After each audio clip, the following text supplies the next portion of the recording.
গন্ধ কোথা থেকে আসছে সেটা আমি ঠিকই বুঝতে পেরেছি। গন্ধ ওদের শরীর থেকেই তো আসছে। এই এই তোরা কারা খেতে বসেছিস কেন? ফলে গিয়ে ময়না, ওঠ ওঠ। ময়না,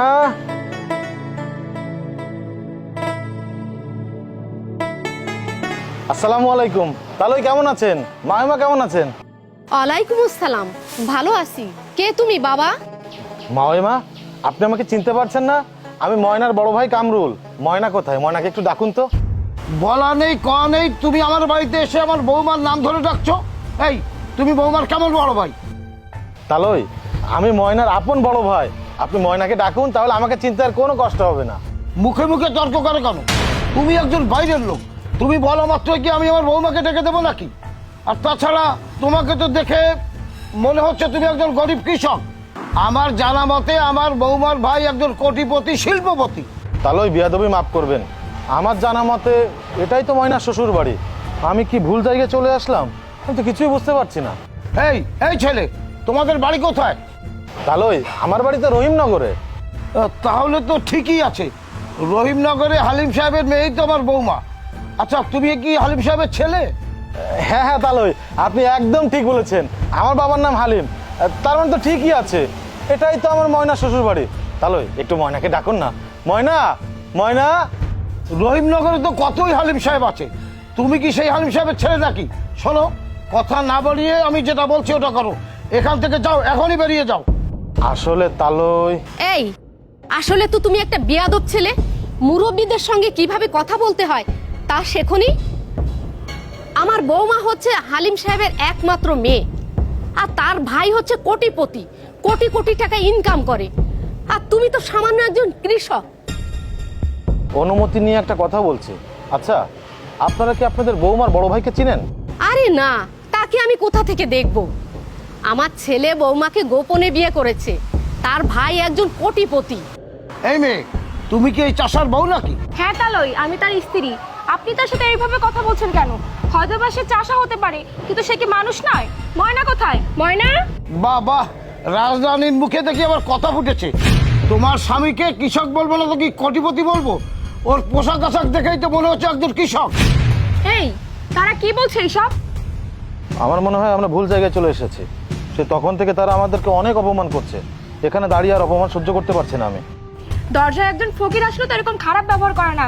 আমরা না হয় ভুল ঠিকানায় চলে আসছি, তাই বলে এরকম ব্যবহার করতে পারে মানুষ? চুপ থাকো তো, জানো না সব মানুষ সমান হয় না। চলো এখান থেকে। মা, কে এসেছে?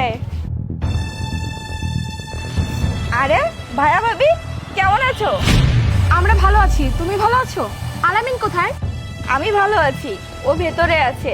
তোমরা বাইরে কেন দাঁড়িয়ে আছো? চলো ভেতরে চলো। আর বাবা মা, ও হচ্ছে আমার বড় ভাইয়া আর বড় ভাবি। তাহলে আসসালামু আলাইকুম। ওয়ালাইকুম আসসালাম। কিন্তু আমি তো ঠিক ব্যাপারটা বুঝতে পারলাম না। বাবা, আপনি কোন বিষয়টা বুঝতে পারেননি? না ঠিক আছে, তুমি আলামিনকে ডাকো তো। কই শুনছো? বাবা তোমাকে ডাকছে, আর ভাইয়া ভাবি এসেছে, দেখে যাও।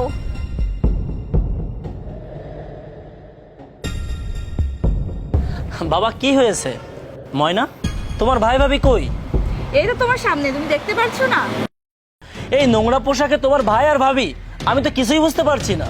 আরে তুমি এভাবে কেন কথা বলছো? ভাইয়া ভাবি তো মাইন্ড করবে। আমার সাথে মজা করছো নাকি? এরা কি তোমার বাড়ির কাজের লোক? আচ্ছা, এরা তোমার ভাই ভাবি কিভাবে হয়? হাতে কলা, গলায় নারিকেল, পরনে লুঙ্গি, আর তার কথা কি বলবো, সে তো বোয়ার সাজে এসেছে। আরে তুমি এসব কি বলছো? সে আমার বড় ভাই আর বড় ভাবি, তুমি তাদের সালাম দাও। এখানে ক্যাচ ক্যাচ করে কোনো দরকার নেই। তারা যদি তোমার ভাইয়া ভাবি হয়ে থাকে তাদেরকে নিয়ে ভিতরে যাও, খাওয়া দাওয়া করিয়ে তারপরে বিদায় দাও।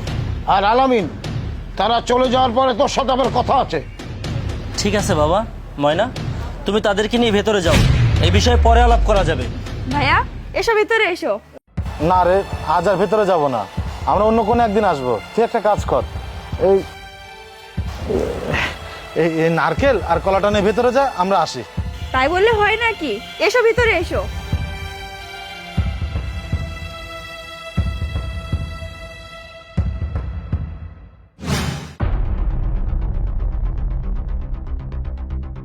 কি ব্যাপার, খাবার কি বাসি নাকি?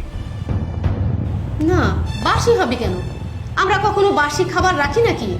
তবে খাবার থেকে গন্ধ আসছে কেন? কই কই না তো, আমি তো কোনো গন্ধ পাচ্ছি না। আমার মনে হয় তুমি অন্য কিছু গন্ধ পাচ্ছ। আমাকে কি বোকা পেয়েছে নাকি? খাবার থেকেই গন্ধ আসছে।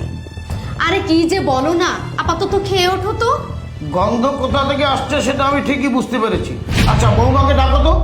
আচ্ছা বৌমার ভাই ভাবি এসেছে ভালো কথা, কিন্তু আমাদের একই টেবিলে খেতে দিয়েছে কেন? গন্ধ ওদের শরীর থেকেই তো আসছে, এখানে বসে খাওয়া সম্ভব না। আহা, তুমি একটু সহ্য করে খেয়ে নাও তো। আরে কত সহ্য করবো? এই এই তোরা কেন খেতে বসেছিস কেন? ফোনে গিয়ে বয় যা। ওঠ, ওঠ। কি ব্যাপার ভাইয়া ভাবি, তোমরা দাঁড়িয়ে আছো কেন? বসো বসো, খাবার খাবে। ইয়ে মানে বলছিলাম কি ময়না, আমরা বাড়ি থেকে আসার সময় খেয়ে এসেছি। তুই একটা কাজ কর, তুই তাওয়াইকে আর মামিমাকে খেতে দে। এত ন্যাকামি করে কথা বলো না। তোমরা খাও, আমি যাচ্ছি।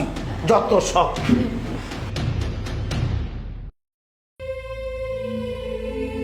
ভাইয়া ভাবি, আমি আসলে দুঃখিত। তোমরা বসো, খাবার খেয়ে নাও। এই বসো। না, তুমি খাও, আমার ক্ষুধা নেই।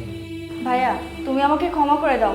আসলে আমি এমন একটা বাড়িতে বিয়ে করে এসেছি, ওরা মানুষ নামের পশু। আরে কি ব্যাপার, এখনো খাওয়া দাওয়া হয়নি? আমাকে খাবার দাও।